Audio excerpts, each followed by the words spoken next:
Oddly enough, I'm going to throw you in the deep end first. Why? Not because I want you to learn how to swim, but because I know you already know how to swim.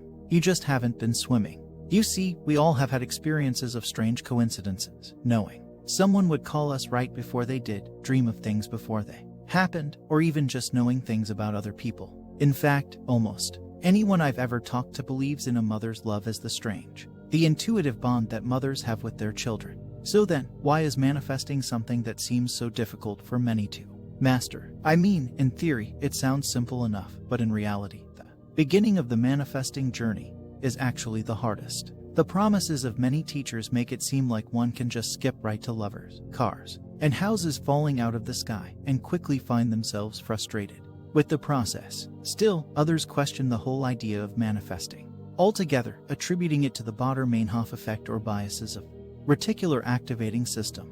And finally, there are others who have had one too many coincidences or answered prayers to simply dismiss these experiences as accidents, but don't know if some higher power is controlling things or if there is a reliable process they can use. Regardless, in all three cases, what's lacking is experience with intentional coincidences, i.e. manifesting. And the aim of these experiments, whether you believe in manifesting or not, is to help you gain your own first experiences so that you don't have to take my word or anyone else's in faith.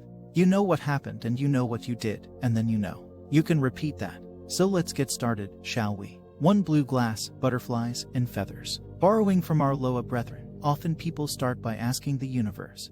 And by asking the universe, I mean literally, universe, please show me X in a short time. What they ask for shows up again oddly but innocently enough. Is it a coincidence? Is it random chance? Or is it a manifestation? Only you know how you feel when it shows up.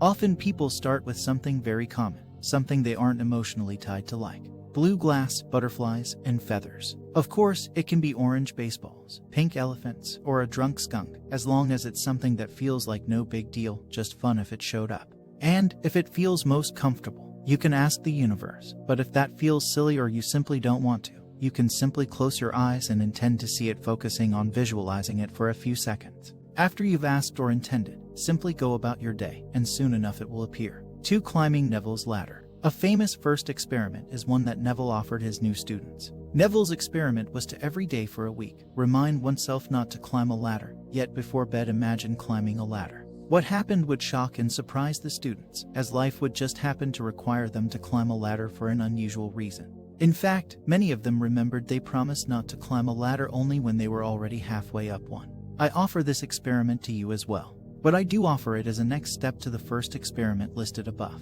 I recommend it this way simply because it does require more effort and attention, and it's more likely you'll succeed if you have faith from the first one. Additionally, I recommend watching Nevolution's video as she goes into more depth about what exactly to do. 3. Who's thinking who? This last I haven't seen shared a lot, but is both effective and very surreal. While having a conversation with someone you feel close to, think in your mind some very short unique phrase, over and over, like red race car or thunder and lightning. Ideally, you want it to be distinctly vivid, visual, and slightly uncommon. Keep repeating it in your mind while having the conversation, staying relaxed. And, of course, don't lead them into it. It may take a few minutes, but what you'll find is they start bringing up topics similar to what you're thinking or even the phrase itself.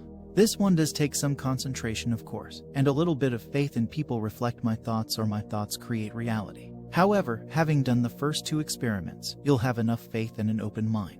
And, having completed this, you'll experience that thoughts create not just circumstances or things, but even a specific person. One last suggestion, guys. Once you get your first even minor manifestation, write it down in a journal or on your phone. Keeping a successful manifestation list is one of the best things to build your faith, and also help get you in the right mindset before setting an intention, or to just help you get back on track.